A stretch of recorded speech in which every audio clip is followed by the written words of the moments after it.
subscribe. Jika tidak, aku akan menghantuimu sepanjang hidupmu.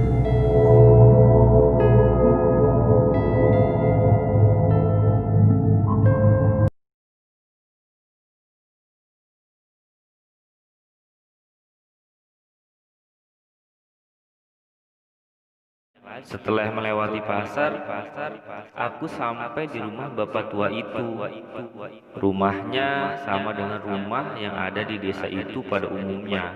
Dindingnya terbuat dari anyaman bambu dan berlantaikan tanah. Aku pun diajaknya untuk masuk ke dalam rumahnya. Di sana, aku diperlakukan seperti tamu pada umumnya, disediakan minum dan beberapa makanan di atas piring. Di dalam rumah itu, kami berbincang-bincang.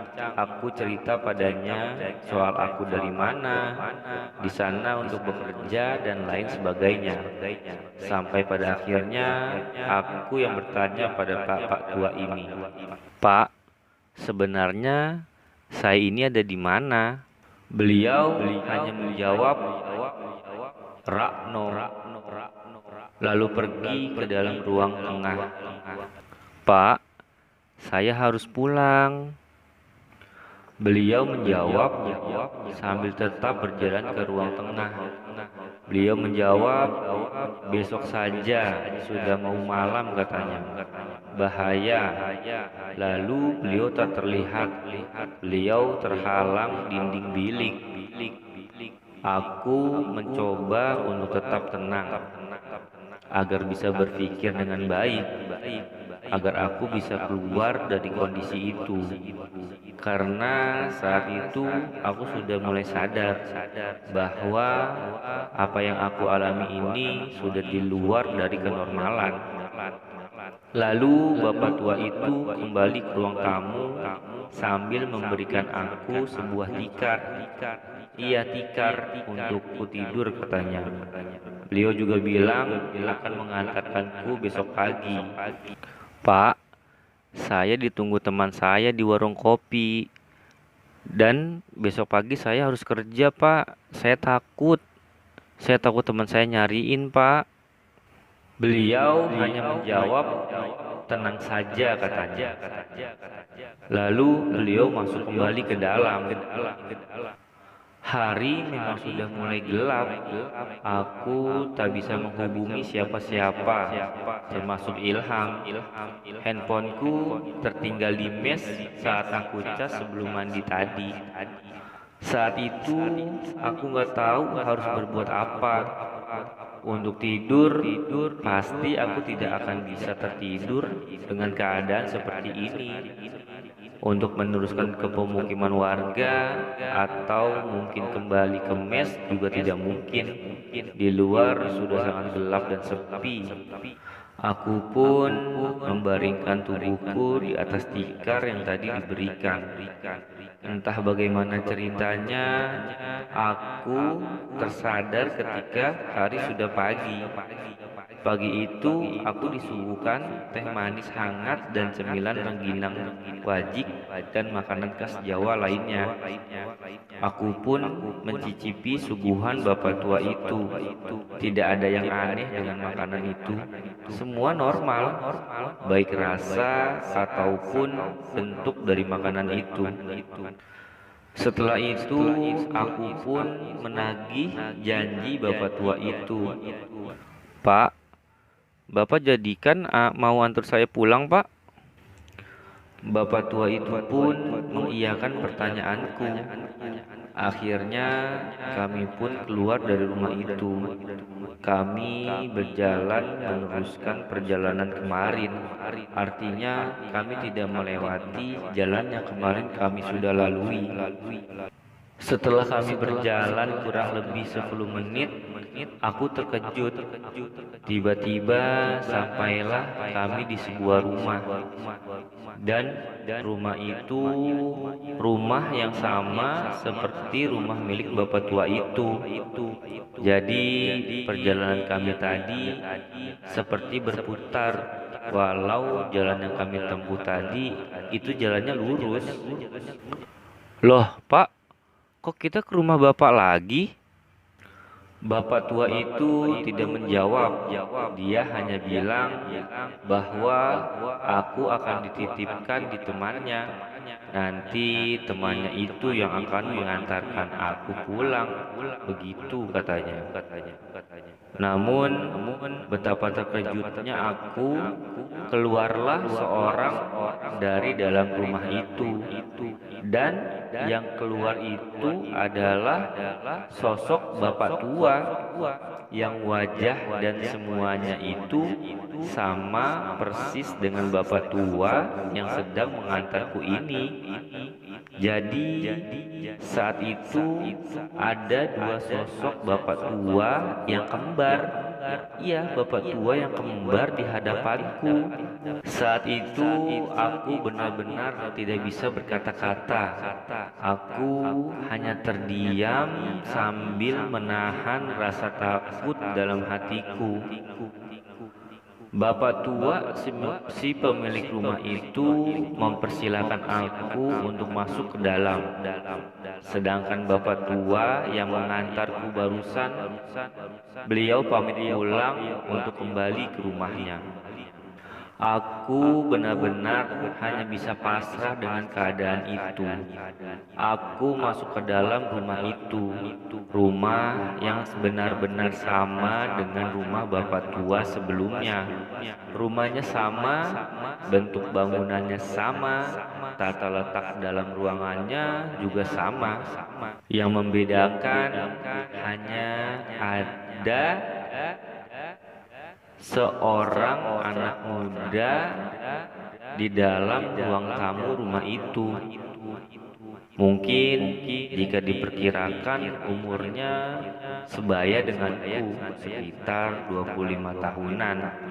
Anak muda itu sedang tiduran di atas tikar, dan tikarnya pun tikar yang sama seperti tikar yang aku gunakan tidur semalam. Pemuda itu hanya merebahkan badannya, tapi dia tidak tidur. Bapak tua yang kedua ini menyuguhkan aku minuman dan makanan yang sama seperti Pak tua yang pertama kemarin. Setelah itu dia masuk ke dalam ke ruang tengah. Aku mencoba mengajak pemuda itu untuk ngobrol. Mas ini siapanya bapak yang tadi ya mas? Pemuda itu menjawab bahwa dia bukan siapa-siapanya bapak tua itu. Lalu pemuda itu lanjut berkata, dia bilang kita senasib. Maksudnya kita senasib? Maksudnya gimana ya mas? Lalu dia menceritakan bahwa dia mengalami apa yang aku alami saat ini. Dia tidak pernah menemukan jalan pulang. Dia hanya diantar dari rumah ke rumah yang sama dengan orang yang sama dan dititipkan oleh orang yang sama kepada orang yang sama. Astaga, jadi dia juga mengalami apa yang aku alami. Dia bilang dia sudah menyerah untuk berusaha. Sudah berkali-kali dia diantar pulang oleh bapak tua itu. Tapi dia hanya diantar ke rumah yang sama dan dititipkan kepada orang yang sama juga. Sampai pada akhirnya dia memilih untuk berdiam di rumah itu dan tidak pernah meminta kepada bapak tua itu untuk mengantarkannya pulang lagi. Kami berkenalan, namanya Karno. Dia ternyata juga pekerja di perkebunan tempat aku bekerja. Dia dari Lampung, bekerja di perkebunan teh itu dan tinggal di mes yang sama denganku. Tapi dia tersesat saat ingin ke warung di pemukiman warga katanya. Dan sampailah dia mengalami seperti ini, sama seperti yang aku alami. Terus masnya sudah berapa lama mas di sini mas? Lalu dia melihat seperti coretan di lantai tanah itu. Lalu dia menjawab, "Sudah 3 tahun," katanya. Betapa terkejutnya aku mendengar jawabannya. Sudah selama itu dia tinggal di rumah yang aneh ini, bersama bapak tua yang aneh dan dunia yang aneh ini. Setiap hari Mas Karno ini membuat garis di atas lantai tanah untuk menghitung hari. Dengan cara itu dia tahu bahwa dia sudah 3 tahun di rumah itu. "Pak, bisa ngobrol sebentar, Pak?" kataku kepada bapak tua itu yang berada di balik bilik bambu. Lalu Pak tua itu pun keluar dan mengajakku ngobrol di luar rumah. Dan keanehan selanjutnya pun terjadi. Saat aku dan bapak tua itu keluar dari rumah, betapa terkejutnya aku. Ternyata di luar itu sudah gelap. "Loh, Pak, kok sudah malam?" Bapak tua itu hanya menjawab, "Iya, memang sudah malam," katanya. "Pak, tolong Pak, saya mau pulang Pak." Bapak tua itu hanya menjawab, "Iya, besok dia akan mengantarku pulang," katanya. Dan dia memintaku untuk masuk dan tidur. Aku pun menuruti perintahnya. Aku masuk dan mencoba untuk tidur. Aku terbangun keesokan paginya. Di sebelahku masih ada Mas Karno sedang sarapan saat aku terbangun. Bahkan dia mengajakku untuk sarapan. Mas Karno terlihat sangat santai. Sepertinya dia sudah menikmati hidupnya di dunia itu. Sedangkan aku masih sangat ingin berusaha untuk segera kembali pada kehidupanku yang normal dan keluar dari keadaan yang aneh ini. Tak lama bapak tua itu pun keluar dari balik dinding bambu dan langsung bertanya padaku, apakah jadi untuk diantar pulang. "Oh iya Pak, jadi Pak, jadi." Singkat cerita, aku mulai berjalan mengikuti bapak tua itu. Sedangkan Mas Karno saat aku ajak untuk ikut pulang, dia menolak. Dia bilang dia sudah lelah dan mempersilahkan aku untuk berusaha agar bisa pulang. Dan akhirnya kejadian sebelumnya pun terulang. Aku kembali dititipkan di rumah yang sama kepada orang yang sama. Bahkan percakapan antara kedua bapak tua kembar itu pun sama seperti sebelumnya saat menitipkan aku. Aku pun masuk ke rumah yang ketiga. Namun di rumah yang ketiga ini tidak ada Mas Karno, tapi ada seorang wanita. Aku pun berkenalan dengannya. Namanya Mulyani. Kami ngobrol di ruang tamu itu, seperti saat aku ngobrol dengan Mas Karno di rumah sebelumnya. Ternyata dia adalah pacar Mas Karno. Awalnya mereka tersesat berdua dan dititip dari rumah ke rumah yang sama dengan orang yang sama. Namun pada akhirnya hanya Mulyani yang ingin tetap berusaha keluar dari dunia aneh itu dan minta diantar pulang oleh Pak tua itu. Sedang Mas Karno menyerah. Namun setelah Mulyani sampai di rumah selanjutnya untuk dititipkan, di rumah itu tak ada Mas Karno. Dan pada akhirnya Mulyani tidak pernah minta untuk diantar pulang, sama seperti halnya Mas Karno. Astaga, apakah aku akan mengalami hal yang sama seperti mereka? Aku terduduk lemas. Aku nggak tahu harus berbuat apa. Saat aku memalingkan pandanganku ke arah luar, ternyata di luar sudah gelap, sama halnya seperti kejadian di rumah sebelumnya. Baru saja masuk, namun di luar sudah berubah menjadi malam dengan sekejap saja. Kali ini tak ada yang aku sampaikan kepada bapak tua itu. Aku tidak memintanya untuk mengantarkan aku pulang, dan pak tua itu pun tak pernah keluar untuk ke ruang tamu. Aku mencoba memejamkan mataku, berharap pagi cepat datang. Kali ini aku terbangun karena kakek tua itu membangunkanku. Sudah pagi katanya, dan pak tua itu mengajakku untuk pulang. Mulyani memberikan jawaban yang sama seperti saat aku mengajak Mas Karno untuk pulang. Dia menolaknya karena sudah lelah dan bosan. Aku pun berjalan menelusuri jalan dengan mengikuti bapak tua itu. Dalam perjalanan itu, aku mencoba menggali informasi dari pak tua itu. Pak, apakah saya akan mengalami hal yang sama, Pak, seperti Mulyani dan Karno? Beliau menjawab bahwa aku dan mereka itu berbeda. Karno dan Mulyani ada di desa Rakno karena kesalahan yang mereka lakukan. Ya, bapak tua itu mulai bercerita bahwa Karno dan Mulyani telah melakukan kesalahan fatal.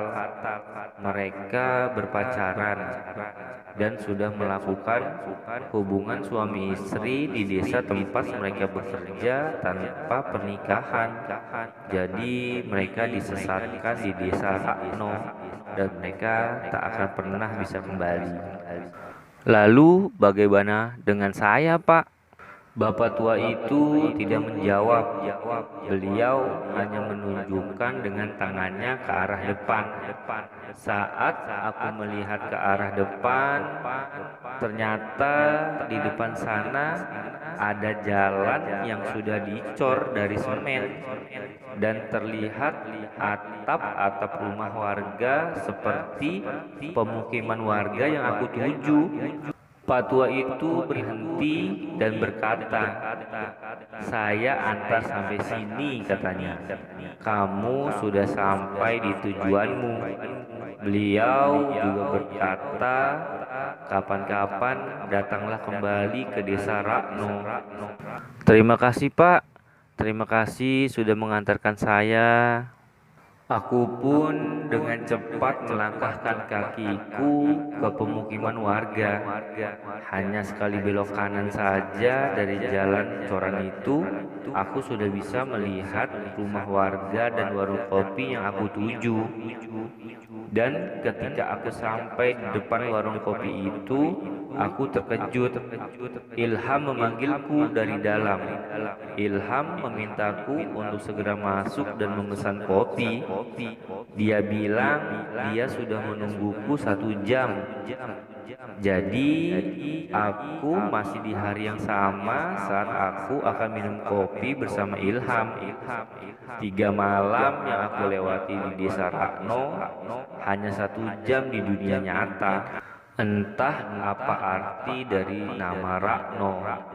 Setelah berapa hari kemudian, setelah aku menceritakan kejadian itu pada teman dan warga setempat, ada yang mengatakan kata Rakno berarti bisa diartikan dengan Raono.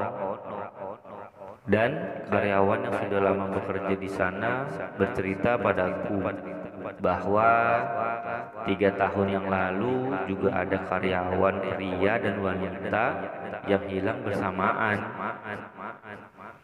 Ya, mungkin itu adalah Karno dan Mulyani. Sayang, mereka tak dapat kubawa pulang.